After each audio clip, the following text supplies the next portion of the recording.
you're not necessarily, or you wouldn't consider yourself, I know you're very modest, a data engineer exactly. And I know our team's growing, and I know the amount of people we have accessing our data is increasing. The number of sources that we have is increasing. Where do you see, or what do you see our data team looking like in a year or 2 years as our company continues to grow? What sort of additional roles might the data team have that we don't have right now, and how would those people fit in with what you're doing now?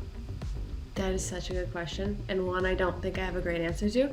And I don't know that a lot of people have figured out the structure they love. There's data teams that sit under engineering, so they're getting engineering resources. There's data teams that sit under growth, kind of where I'm sitting at right now, and then there's data teams that sit under operations.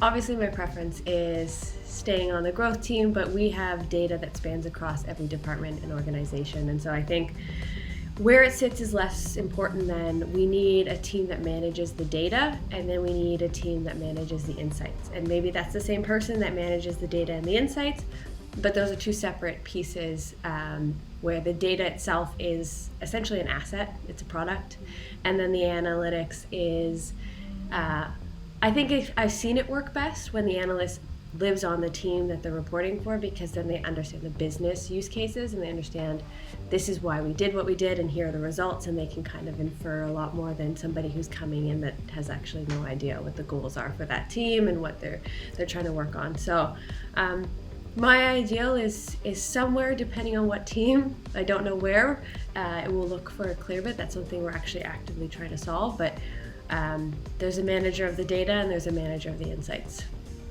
If you could add one person to your team right now, what would that person do? What's the highest priority?